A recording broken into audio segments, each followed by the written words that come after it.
Halo semua, jumpa bersama saya Catur Wulandari dalam mata kuliah keterampilan berbicara.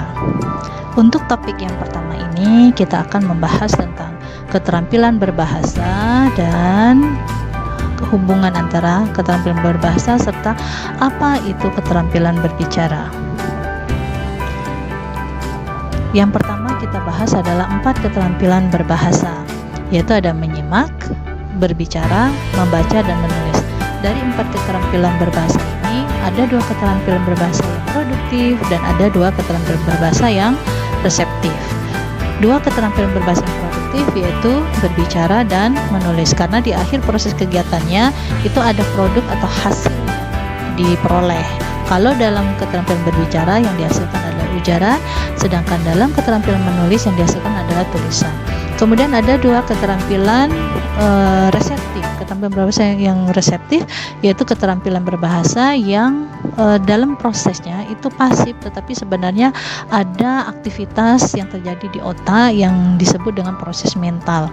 Jadi dalam hal ini ketika penyimak melakukan proses menyimak, kemudian pembaca melakukan proses membaca, ada pemahaman yang muncul dalam otak dari penyimak dan pembaca. Kemudian hubungan 4 keterampilan berbahasa, jadi berbicara dengan menyimak. Seorang pembicara tidak dapat berbicara jika tidak menyimak ucapan dari lawan bicara dalam interaksi. Sebaliknya, penyimak harus mendengarkan gagasan pembicara terlebih dahulu agar bisa memahami ucapan dari pembicara. Selanjutnya, berbicara dan membaca. Seorang pembicara akan dapat menyampaikan gagasannya dengan baik jika ia banyak membaca sumber referensi. Dengan kekayaan informasi ini, maka dia akan mudah menyampaikan gagasannya. Selanjutnya, menulis dan berbicara. Seorang pembicara dapat menyampaikan gagasannya jika ia menuliskan terlebih dahulu apa saja yang akan ia sampaikan, apakah itu dalam bentuk naskah full atau dalam bentuk catatan-catatan penting dari topik yang akan disampaikan. Selanjutnya, kalau ditanya dari 4 keterampilan berbahasa itu, manakah keterampilan berbahasa yang paling sulit? Ini sifatnya relatif, tapi kebanyakan orang mengatakan bahwa keterampilan berbicara adalah keterampilan berbahasa yang paling sulit, karena keterampilan ini memerlukan keberanian besar, usaha yang besar bagi seorang pembicara agar dia dapat menyampaikan gagasannya dengan baik. Ada beberapa alasan mengapa keterampilan berbicara itu lebih sulit dibandingkan dengan keterampilan berbahasa yang lainnya. Sebelum itu, kita akan melihat terlebih dahulu apa sih sebenarnya pengertian dari berbicara. Dalam hal ini ada 2 pendapat atau 2 pengertian menurut ahli. Yang pertama yaitu menurut Tadgan, yang mengatakan bahwa berbicara adalah kemampuan mengucapkan bunyi-bunyi artikulasi atau kata-kata untuk mengekspresikan, menyatakan, serta menyampaikan pikiran, gagasan, dan perasaan. Nah, selanjutnya ada menurut Cheney 1998 yang menyatakan bahwa speaking is the process of building and sharing meaning through the use of verbal and non-verbal symbols in a variety of context. Artinya, berbicara itu adalah proses membangun dan membagi makna melalui penggunaan simbol verbal dan non-verbal dalam konteks yang bervariasi. Selanjutnya, ada sebab mengapa keterampilan berbicara itu menjadi lebih sulit daripada keterampilan berbahasa yang lainnya. Yang pertama yaitu berbicara terjadi pada satu waktu. Jadi lawan bicara akan menunggu saat itu juga kata atau ujaran yang akan diucapkan oleh pembicara. Dan yang kedua, saat berbicara, kata yang terucap tidak dapat diedit dan direvisi seperti yang dapat dilakukan saat menulis. Nah, selanjutnya ada faktor-faktor kebahasaan yang mempengaruhi ketika seseorang itu berbicara, atau faktor-faktor kebahasaan yang harus diperhatikan oleh seorang pembicara. Yang pertama adalah ketepatan ucapan, terutama untuk istilah-istilah yang kadang ketika kita mengucapkannya tidak pas itu menjadi hal yang kurang berkenan ya dari audiens kita. Misalnya dalam pengucapan universitas dengan universitas itu kan berbeda, sepele memang, tetapi itu akan memberikan dampak yang agak mengganggu bagi audiens. Kemudian penempatan tekanan dan nada yang sesuai. Permainan intonasi ketika kita berbicara itu sangat penting karena itu akan membuat audiens kita atau penyimak kita menjadi tertarik Berbeda apabila kita menyampaikan dengan nada yang datar ataupun monoton, itu membuat pendengar kita menjadi bosan.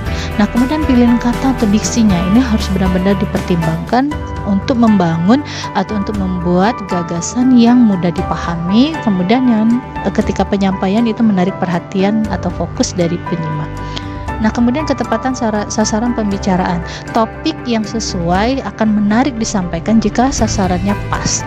Topik tidak akan menjadi menarik apabila sasaran audiensnya itu tidak pas. Jadi memang keempat faktor ini harus diperhatikan oleh seorang pembicara ketika ia akan menyampaikan gagasannya atau akan berbicara di depan umum.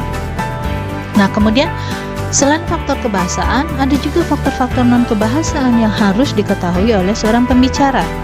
Yang pertama, faktor non-kebahasaan itu adalah sikap yang wajar, tenang, dan tidak kaku yang menunjukkan bahwa kita sudah siap. Kita memang sudah memiliki sumber referensi, sudah memiliki kepercayaan diri yang kuat untuk menyampaikan gagasan kita, sehingga pada akhirnya nanti audiens bisa percaya atau terpengaruh dari apa yang kita sampaikan. Kemudian jangan lupa kontak mata itu penting ketika pembicara berhadapan dengan lawan bicara. Dalam budaya kita, kontak mata itu menunjukkan bahwa pembicara atau lawan bicara itu menghargai lawan bicaranya. Kemudian gestur dan mimik yang tepat ketika kita membahas tentang informasi, ya bisalah kita mainkan mimiknya yang biasa, tapi kalau kita menyampaikan berita duka atau informasi duka, mimik wajah kita mungkin agak sendu, sehingga memang berita yang disampaikan itu mengena. Atau kalau misalnya kita menyampaikan kabar gembira, ekspresi kita juga bahagia seperti itu. Nah, kenyaringan suara dan kelancaran. Apabila seseorang menyampaikan gagasannya dengan lancar, itu menunjukkan bahwa seseorang memang menguasai dan siap dengan gagasan yang akan disampaikannya. Kenyaringan suara juga demikian, hati-hati dalam mengaturnya, karena ketika menggunakan mikrofon itu kalau suara audionya yang sudah kencang, ketika pembicara berbicara dengan suara yang kencang, itu akan membuat telinga dari audiens menjadi sakit dan itu akan mengganggu konsentrasi. Jadi kenyaringan suara ini juga harus diperhatikan. Nah, selanjutnya relevansi, penalaran, dan penguasaan topik ini berkaitan dengan kemampuan, pengetahuan, pengalaman dari pembicara, dan memang persiapan yang maksimal itu harus dilakukan sebelum berbicara di depan umum atau di depan audiens yang jumlahnya banyak. Kemudian bentuk berbicara itu secara umum ada dua, yaitu monolog dan dialog. Kalau monolog itu komunikasi satu arah, artinya pembicara tidak memerlukan respon dari lawan bicara. Mereka cukup mendengar apa yang disampaikan. Contoh dalam hal ini adalah pidato, kemudian ceramah. Selanjutnya bentuk yang kedua adalah dialog. Dialog ini komunikasi dua arah. Nah, dalam hal ini pembicara itu memerlukan tanggapan atau respon dari lawan bicara, bisa berupa gagasan balik, bisa berupa respon dan tanggapan yang berupa persetujuan atau penolakan, bisa juga informasi yang diberikan oleh lawan bicara. Nah, contoh dari dialog ini adalah wawancara, diskusi, dan debat. Selanjutnya, dalam proses menyampaikan gagasan ada beberapa hal yang perlu diperhatikan dan harus ada ketika proses berbicara itu terjadi. Yang pertama pembicara, kemudian lawan bicara atau penyimak, yang ketiga lambang atau bahasa lisan, dan yang keempat pesan, maksud, gagasan atau ide. Kalau keempat hal ini sudah ada, maka kegiatan berbicara akan berjalan dengan lancar. Nah, selanjutnya hal yang menjadi prinsip pokok dalam kegiatan berbicara ada 5. Yang pertama, membutuhkan paling sedikit 2 orang khususnya untuk bentuk berbicara dialog. Kemudian yang kedua, menggunakan bahasa yang dipahami bersama. Kalau memang tidak menguasai bahasa daerah masing-masing, gunakan bahasa nasional, bahasa Indonesia. Kemudian yang ketiga, mengikuti atau menerima daerah referensi umum. Ini terkait dengan di mana tempat tinggal pembicara dan lawan bicara, kemudian seperti apakah bahasa yang digunakan pada saat berbicara itu, atau disesuaikan dengan situasi dan konteksnya. Kemudian merupakan proses tukar pikiran antar partisipan. Jadi jangan sampai ada salah satu yang mendominasi atau yang mau berbicara terus-menerus tanpa memberikan kesempatan kepada lawan bicara untuk berbicara. Jadi harus ada pergantian peran. Jadi ketika sudah berbicara, dia akan berganti peran sebagai penyimak. Nah, selanjutnya yang kelima itu penyampaian gagasan dengan tujuan melaporkan, menghibur, meyakinkan seseorang. Ketiga tujuan berbicara ini akan memberikan atau menunggu respon dari lawan bicara yang berbeda. Selanjutnya, dalam berkomunikasi itu ada 8 komponen yang harus diperhatikan menurut Delhaims, yang akronimnya adalah speaking. Yang pertama yaitu setting and skin, yang berkenaan dengan waktu dan tempat terjadinya komunikasi. Kemudian yang kedua partisipan, yaitu pihak-pihak yang terlibat dalam komunikasi, minimal ada 2 orang. Yang pertama berperan sebagai pembicara, yang kedua sebagai penyimak. Kemudian ada ends atau purpose and goal, merujuk pada maksud dan tujuan. Sudah dibahas sebelumnya, ada 3 tujuan dalam kegiatan berbicara, yaitu menyampaikan informasi, menghibur, kemudian yang satu lagi adalah penyampaian gagasan ya. Selanjutnya exequence, bentuk dan isi ujaran. Jadi bentuk dan isi ujaran ini adalah bahasa apa yang digunakan ketika kita melakukan kegiatan berbicara atau berkomunikasi. Kemudian key, tone or spirit of act, ini adalah nada, cara dan semangat saat suatu pesan disampaikan. Selanjutnya yang keenam itu adalah instrumentalities, yaitu jalur bahasa yang digunakan. Apakah menggunakan jalur lisan atau tulisan? Karena penggunaan bahasa dalam jalur lisan dan tulisan itu berbeda. Kemudian yang ketujuh, norm of interaction and interpretation, artinya norma atau aturan dalam berinteraksi. Ketika kita berbicara dengan atasan atau orang yang lebih tua, itu akan berbeda ketika kita berbicara dengan orang yang sebaya atau dengan bawahan kita. Selanjutnya genre. Genre ini adalah bentuk penyampaian seperti narasi, puisi, doa, dan sebagainya.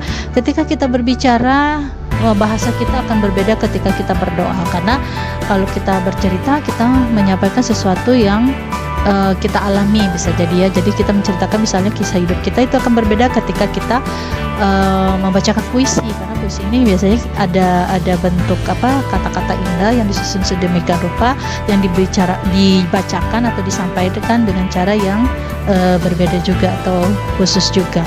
Nah, ini adalah 8 komponen komunikasi yang harus diperhatikan oleh pembicara dan lawan bicara, sehingga tujuan dari pembicaraan atau tujuan dari kegiatan berbicara bisa tersampaikan atau bisa dicapai bersama.